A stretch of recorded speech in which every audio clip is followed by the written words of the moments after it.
Hello viewers, আবারও একটি নতুন টিউটোরিয়াল ভিডিওতে আপনাদের স্বাগত জানাই। আমি নন্দন আর আপনারা দেখছেন এনপি গাইড ইউটিউব চ্যানেল। বন্ধুরা, আজকের ভিডিওতে আপনাদের জানাবো কীভাবে পিক্সেল ল্যাব অ্যাপ্লিকেশনে কাস্টম ফন্ট আপনারা অ্যাড করতে পারবেন।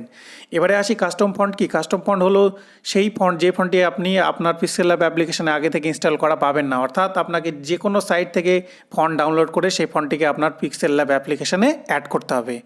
তো খুবই গুরুত্বপূর্ণ হতে চলেছে আজকের ভিডিওটি। তো শুরু থেকে শেষ পর্যন্ত স্কিপ না করে ভিডিওটি দেখতে থাকুন, এবং যারা চ্যানেলটিকে সাবস্ক্রাইব করেননি তারা অবশ্যই চ্যানেলটিকে সাবস্ক্রাইব করে অল নোটিফিকেশন করে নিন। তো চলুন শুরু করা যাক আজকের ভিডিওটি। প্রথমেই যে ফন্টটিকে আপনারা পিক্সেল ল্যাব অ্যাপ্লিকেশানে অ্যাড করবেন সেটিকে ডাউনলোড করে নিতে হবে। ডাউনলোড করার জন্য সিম্পলি আপনাদের গুগল ক্রোম ব্রাউজার থেকে এসে এখান থেকে আপনারা ড্যাফন্ট লিখে সার্চ করবেন। ড্যাফন্ট লিখে সার্চ করলে কিন্তু এরকম একটি ফন্টের ওয়েবসাইট খুলে যাবে। এই ফন্টের ওয়েবসাইটে এই top-daphon.com এই অপশানটাতে ক্লিক করে নিতে হবে। ক্লিক করলে কিন্তু এখানে অনেক ফন্ট রয়েছে যেগুলো স্টাইলিশ ফন্ট, এখান থেকে আপনারা ডাউনলোড করে নিতে পারবেন। তো আমি এই প্রথম লেমন মিল্ক এই যে ফন্টটি রয়েছে এটাকে আমি ডাউনলোড করে নিচ্ছি এখান থেকে। তো দেখুন এখান থেকে কিন্তু ডাউনলোডিং ফাইল হচ্ছে, ফাইল ডাউনলোডেড লেখা উঠে গেল। এরপরে কী করতে হবে, এখানে ওপেন অপশানে ক্লিক করে নিতে হবে। ক্লিক করার পর এখান থেকে এক্সট্রাক্ট ফাইলস টু করে নিতে হবে। এক্সট্রাক্ট ফাইলস টু করার পর আবার এক্সট্রাক্ট ফাইলস টু করে নিতে হবে। করার পর এখান থেকে ডাউনলোড অপশানে গিয়ে আমি এখান থেকে ডেভিল অপশানে গিয়ে এখান থেকে এক্সট্রাক্ট করে নিচ্ছি ফাইলটিকে।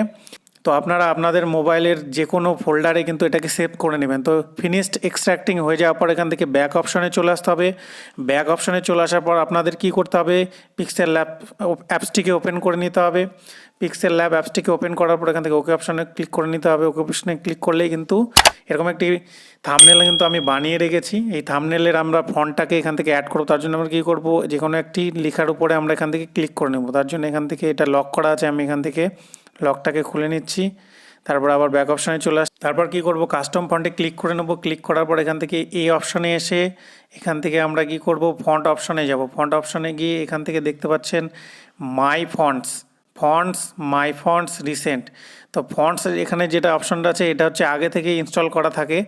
পিক্সেল ল্যাব অ্যাপ্লিকেশান ইনস্টল করার পর এগুলো কিন্তু আগে থেকে ইনস্টল করা থাকবে। মাই ফন্ট যেটা সেটা হচ্ছে আপনাদের কাস্টম ফন্ট, যে ফন্টগুলো দেখুন স্টাইলিশ ফন্ট, যেটা কিন্তু আগে থেকে পিক্সেল ল্যাব অ্যাপ্লিকেশান ছিল না, এগুলো কিন্তু আমি অ্যাড করেছি। তো এখানে অ্যাড করার জন্য কী করতে হবে, সিম্পলি এই যে প্লাস বাটনে ক্লিক করে নিতে হবে।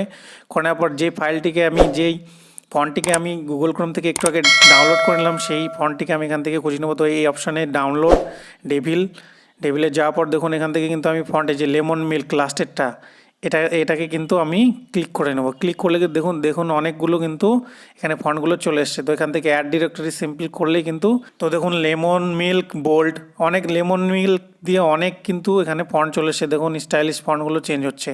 তো এইভাবে কিন্তু আপনারা কিন্তু মোবাইলের সাহায্যে পিক্সেল ল্যাব অ্যাপ্লিকেশানে ফন্টগুলো কিন্তু অ্যাড করতে পারবেন কাস্টমাইজভাবে। তো এই ছিল বন্ধুরা আজকের ভিডিওটি দেখে ভালো লেগে থাকলে এবং ভিডিও দেখে নতুন কিছু শিখে থাকলে আপনার চ্যানেলটিকে সাবস্ক্রাইব করে দেবেন এবং পাশে থাকা বেল আইকনটিকে ক্লিক করে নিতে ভুলবেন না। Thank you.